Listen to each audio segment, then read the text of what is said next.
When a billionaire CEO rushes into a chaotic ER to save his invention, he never expects to find the woman who shattered his heart, fighting for her life and labor. Rain lashed against the towering windows of the Grant Global headquarters, the glass trembling as thunder rolled over the city. Inside the sleek boardroom on the 40th floor, the storm felt like nothing more than background noise. Polished mahogany glowed under recessed lighting, and the air was thick with the scent of expensive coffee and ambition. Alexander Grant sat at the head of the long table, his sharp profile lit by the glow of a massive screen displaying quarterly projections. At 34, he was the youngest billionaire in the medical technology world, a man who had turned his father's failing venture into a global empire.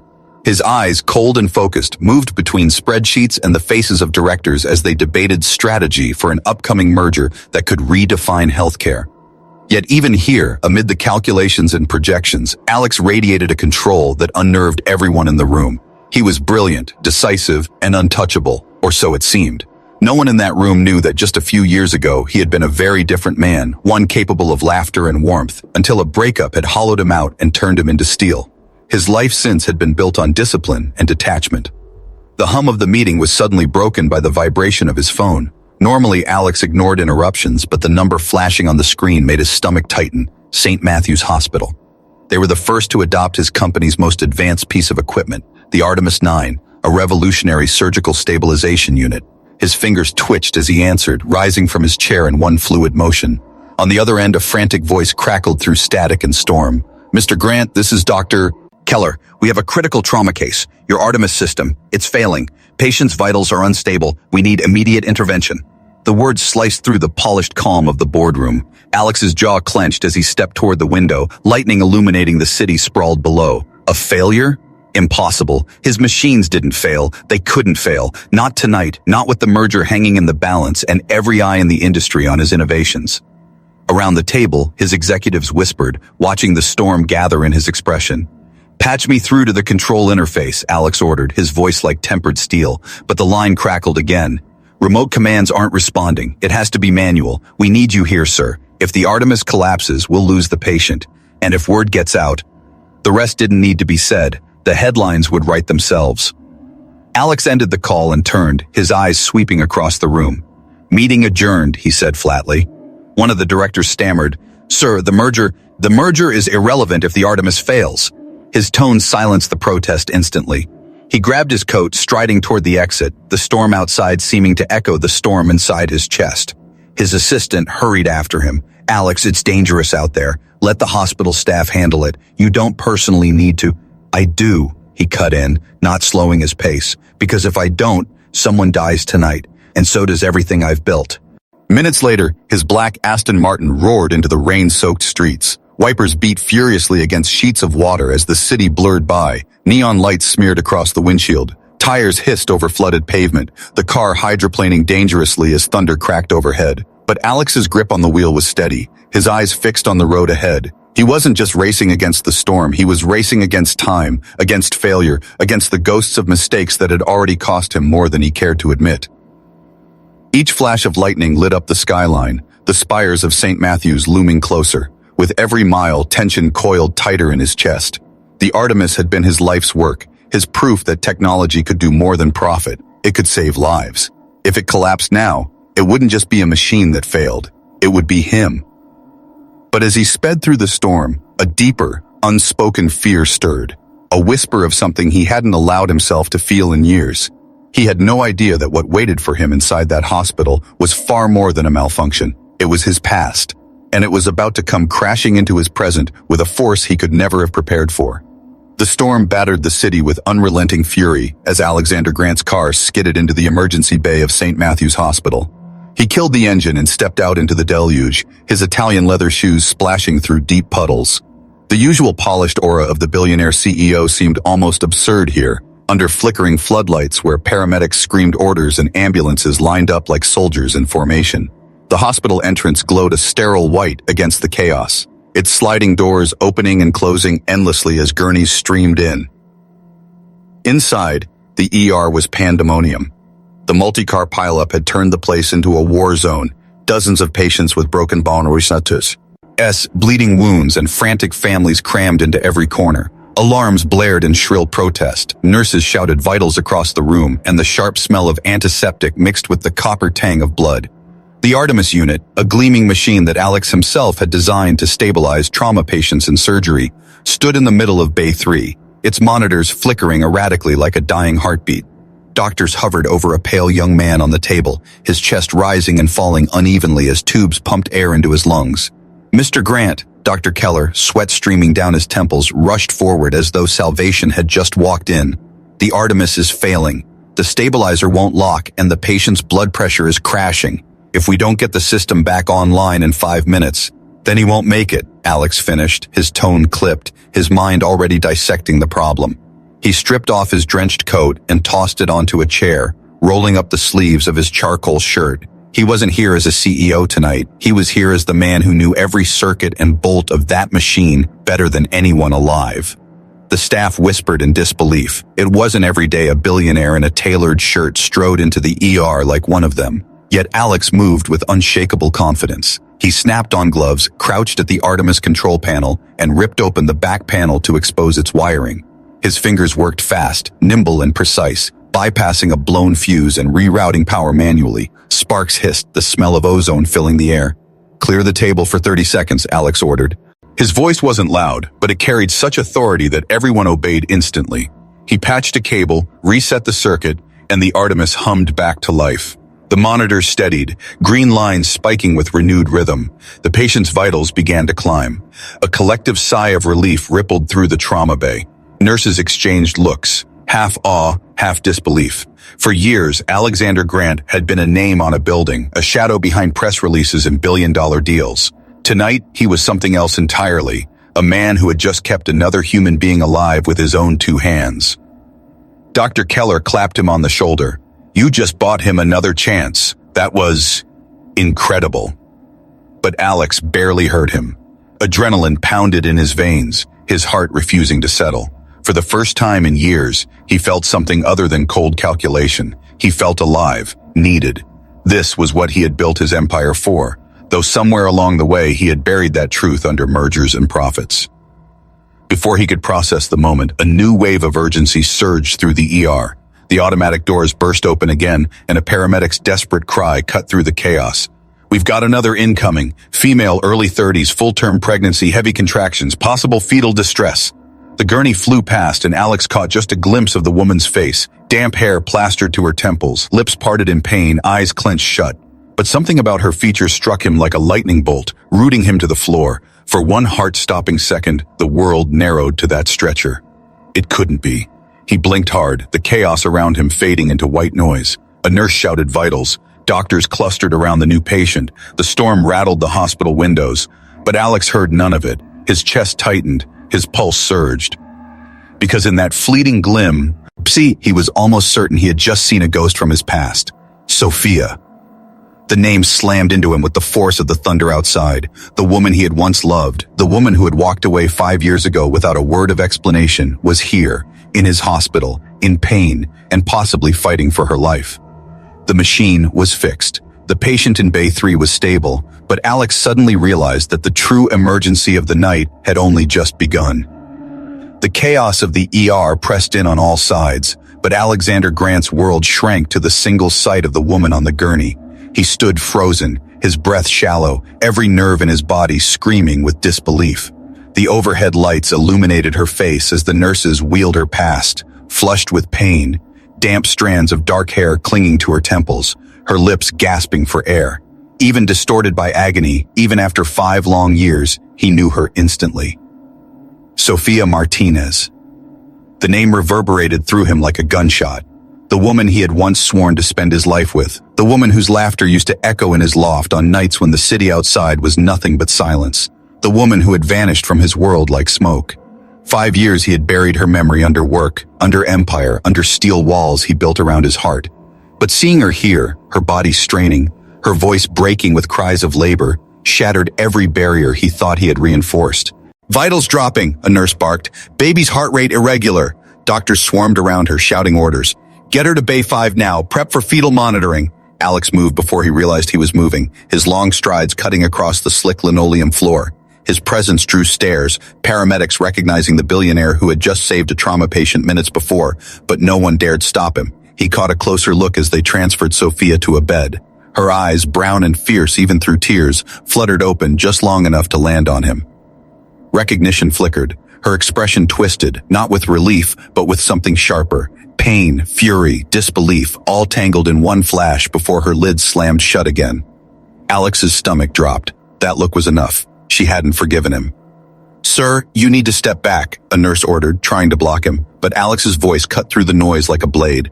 "That woman, Sophia, she's not just another patient." His throat tightened. "She's someone I once loved." The nurse faltered, but the doctors had no time for personal revelations. "Contractions 3 minutes apart, fetal heartbeat decelerating," Dr. Keller snapped. "We may need an emergency C-section. Move, people!" Alex's chest constricted as he listened. He had overseen hundreds of surgical trials for his machines, signed off on dozens of life-saving procedures in the name of innovation, but nothing had ever felt as terrifyingly personal as this. Sophia was more than a patient. She was his past, colliding violently with his present. As he stood there, the ER around him seemed to dissolve into memory. He saw her as she had been the night they met, standing in a gallery downtown, her dress a simple sapphire blue that outshone the million-dollar art on the walls. She had laughed at his dry wit, teased him for his arrogance, and for the first time in years, he had felt like more than just a name on a Forbes list. For 18 months, they were inseparable. She had grounded him, made him believe in a life beyond contracts and capital. And then one morning, she was gone. No note, no closure, just silence. Her number disconnected, her apartment emptied, her presence erased as if she had never existed. He had thrown himself into his empire after that, doubling down on success until emotions were nothing more than distractions. Now, as her body writhed on the hospital bed under the fluorescent glare, he realized the truth. She had never left him. Not really. She had lived in the empty space behind every decision, every late-night strategy session, every hollow victory, and now fate had dragged her back into his world, screaming, vulnerable, and carrying a child. The sound of the fetal monitor jerked him back to the present. The irregular beeping was like a countdown, every gap between heartbeats a threat. Sophia clutched the railings, her knuckles white. She turned her face toward him, her eyes half-lidded, voice raw. "Get out," she gasped, each word a dagger. "You don't belong here."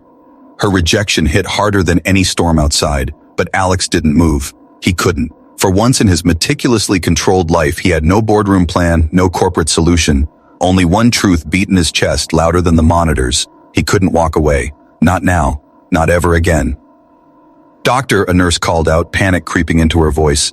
"Baby's heart rate's dropping fast. We're losing time." "Prep her for the OR now," Dr. Keller barked.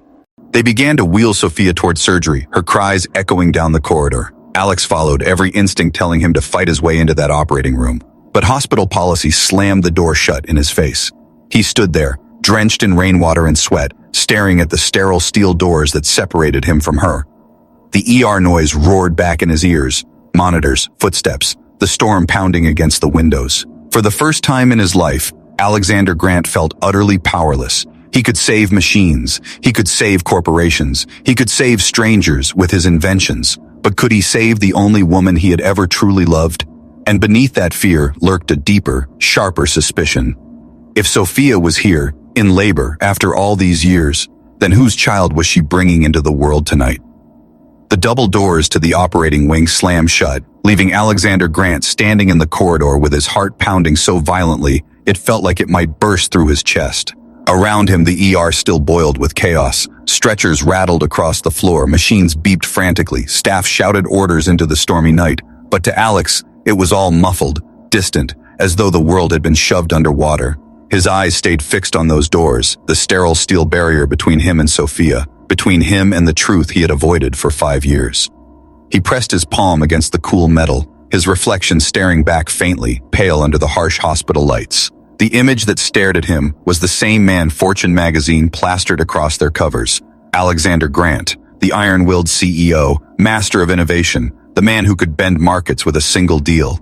But tonight, stripped of his boardroom armor, he was nothing more than a man haunted by a woman who had once made him believe he was human. As the seconds stretched, the past bled too, through the sterile hallway.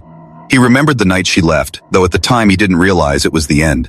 He'd come home from a late board meeting, exhausted but triumphant from securing an international distribution contract. Sophia had been waiting for him in the kitchen, her hair loose around her shoulders, a glass of wine untouched on the counter. He remembered her eyes, brimming with something he hadn't taken the time to name. "You don't see me anymore, Alex," she had whispered, her voice trembling. He had brushed her words aside, convinced she just didn't understand the pressure he was under, the legacy he was carrying.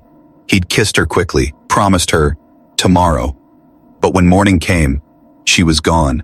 Her apartment stripped, her number disconnected, her life erased. Now, watching the red in-surgery light flash above those doors, Alex realized something he had refused to acknowledge all these years. Sophia hadn't just left, she had fled, and she had never told him why. "Mr. Grant?" A voice tugged him back. Dr. Keller stood at his side, mask dangling at his throat, worry etched deep into his brow.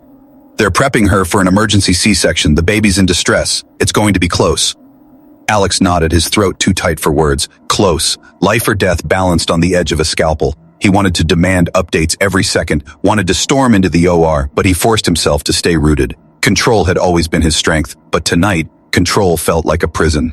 Time fractured into fragments. Each minute dragged like an hour. He sat on a bench, elbows on his knees, staring at the floor tiles. The storm outside rattled the windows, thunder growling like some ancient beast. Every so often, a nurse hurried past, eyes darting toward him, whispers trailing in her wake. They all recognized him. But for once, no one cared about the billionaire. And they only saw a man unraveling. And in that unraveling, the memories came harder, sharper. He remembered their trip to the Amalfi Coast, where she had convinced him to leave his phone behind for 2 whole days. He remembered her hand in his, guiding him through markets where no one cared who he was.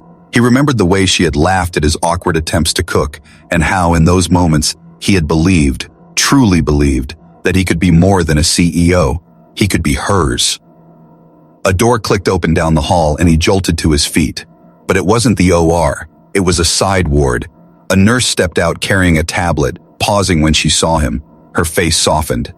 "She's strong," the nurse said quietly. "But she's scared." Alex exhaled shakily.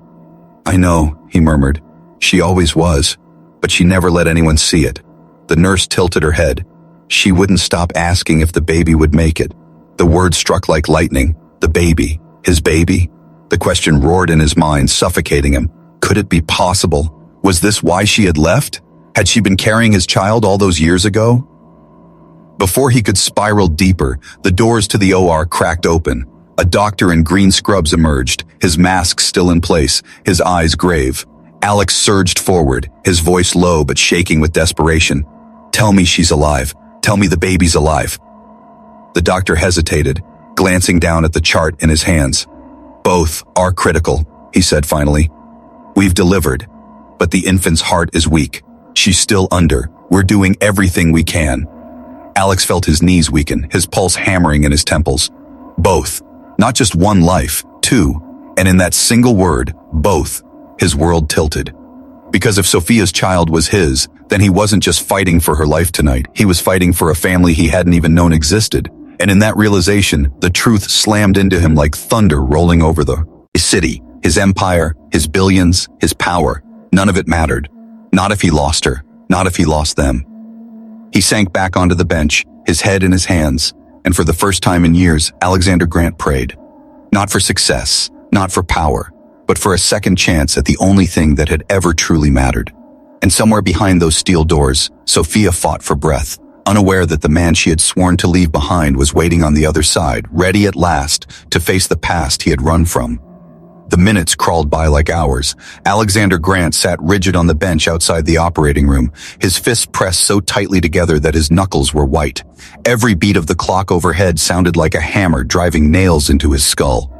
He had faced investors who could crush him with a sentence, regulators who threatened to dismantle his empire, even rivals who tried to bankrupt him out of spite, but nothing compared to the fear coiling in his chest now. Finally, the steel doors swung open, and 2 nurses hurried past pushing an incubator. Alex caught the faintest sound, a fragile, wavering cry, high and thin like glass about to shatter. The sight hit him with such force that his knees almost buckled. The baby. His baby? The incubator rolled past before he could ask, disappearing into the neonatal ICU. He surged forward, desperate for answers, but a firm hand pressed against his chest. Not yet, Dr. Keller said, his eyes weary behind his fogged glasses. The child is alive, but weak. We need to stabilize. And Sophia? Alex demanded, his voice raw. The doctor hesitated. She's conscious. That single word sent Alex barreling down the hall, ignoring protocol, ignoring protests. He pushed through the curtain into Recovery Bay 5, his breath catching at the sight. Sophia lay propped up on the bed, pale and trembling, her hair matted with sweat. IV lines trailed from her arms, monitors beeped steadily around her. She looked like a warrior dragged through battle and barely standing, but her eyes, when they lifted to him, burned with fire. You, she rasped, her voice a hoarse whisper. It wasn't relief. It wasn't welcome. It was accusation sharpened into a blade. Alex stepped closer, but her gaze pinned him like a scalpel. Why are you here, Alex? What game is this now? He froze, stunned by the venom lacing her words. He opened his mouth, but she cut him off with a ragged laugh that broke into a cough. Of course, the CEO swoops in, hero of the hour. But where were you 5 years ago, when I needed you most?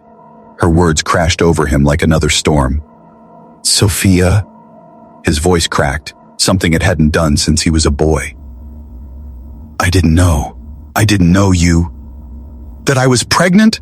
She spat, her eyes flashing. The air left his lungs. She had said it. Pregnant. The world tilted, every wall he had built crumbling in an instant. Sophia, he whispered again, his chest heaving. She turned her face away, tears sliding down her cheeks. I heard you, Alex. That night in your office, I came to surprise you, to tell you I was late, to tell you I thought we were going to be a family. And then I heard your voice through the door, telling your investors you had no time for family, that love was a liability you couldn't afford. Her shoulders shook. I wasn't going to beg a man who had already chosen his empire over me. The memory slammed into him. Yes, he had said those words, careless, desperate to appease men who valued profits over people, but he hadn't known she was there. He hadn't known she had heard, and he hadn't known she was carrying his child. He sank into the chair beside her, his hands trembling for the first time in decades. Sophia, I didn't mean it. I was trying to protect the company my father built. I thought if I showed weakness, I'd lose everything, but I didn't realize. I already lost everything the moment you walked out that door. Her eyes snapped back to him, blazing through the tears. You're too late. You missed the first cries, the first smiles, the nights I held our child alone, wondering how I would feed them, how I would survive. You chose power, Alex, and I chose to walk away. He leaned forward, desperate, his voice dropping to a plea. Don't shut me out again. I know I don't deserve forgiveness, but let me prove it. Let me be here now, for you, for... He broke off, his throat tight. For our child. At that, Sophia's face crumpled. She turned away, her hand gripping the rail of the bed so hard her knuckles blanched. Don't you dare say our. You don't get to claim that. You weren't there. The monitor beside her began to beep faster, her pulse spiking. Nurses rushed in, alarmed. We need her calm, one said urgently, adjusting the IV. Alex's chest twisted as he stood back, helpless. He wanted to argue, wanted to demand another chance, but the truth was as plain as the jagged rhythm on the monitor. He had failed her once, and it had carved scars too deep to vanish with words. As the staff worked to stabilize her, Alex backed toward the curtain, his face pale, his eyes hollow. For the first time, he understood the full weight of his choices. His empire was worth billions. But what did it matter if the woman he loved could only look at him as a ghost of betrayal? And yet, he couldn't leave. Not now. Not when he had heard the fragile cry of the baby. Not when he knew with bone-deep certainty that a piece of him lived on in that child. He clenched his fists, jaw set, as the storm raged outside and Sophia fought for peace inside. This wasn't the end. Not for him, not for her, not for their child. But it would take more than promises to win back what he had lost. It would take a fight fiercer than any boardroom war. A fight not for profit, but for love, for family. And Alexander Grant had already decided he was ready for war.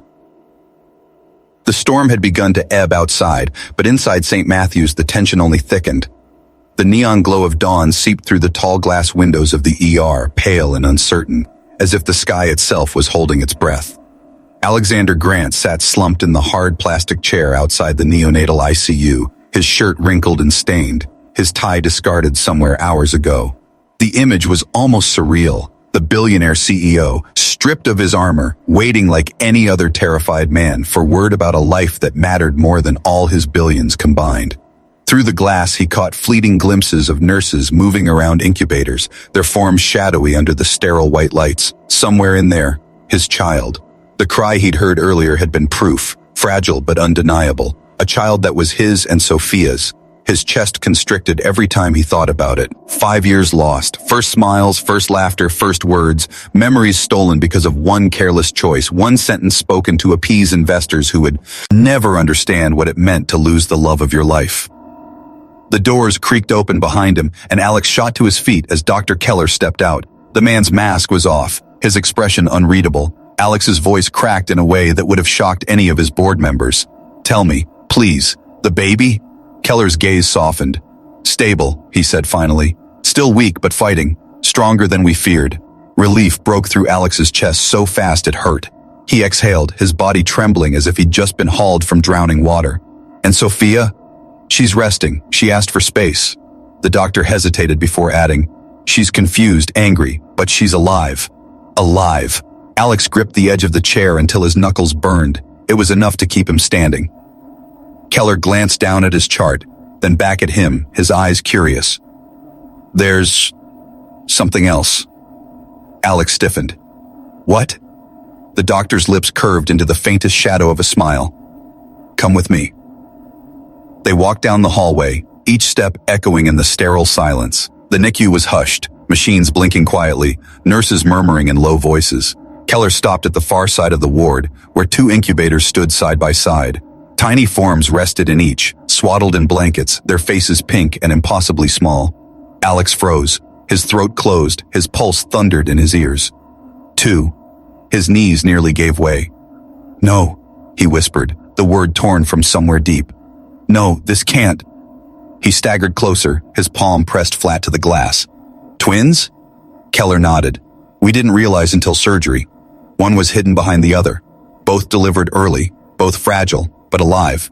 The world tilted around him. Alex's reflection wavered in the glass, a man undone in a way no hostile takeover or bankruptcy had ever managed. His breath fogged against the pain as he leaned in closer. 2 pairs of tiny fists flexed, 2 miniature chests rose and fell.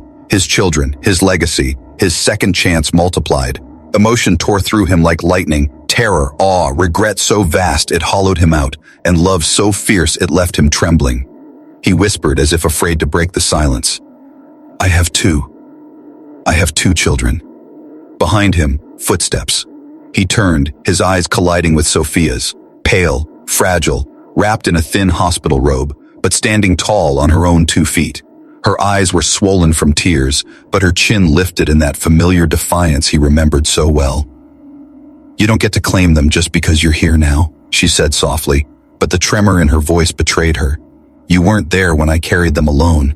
You weren't there for the months I prayed they'd survive." Her eyes flicked to the incubators, then back to him. "They are mine." Her words cut deep, but Alex didn't flinch. He stepped closer, his voice raw, stripped of arrogance. "They are ours. You may hate me, and you have every right to, but nothing will ever change that. Those are our children, and I will fight every day for the rest of my life to prove that I belong to them, and to you."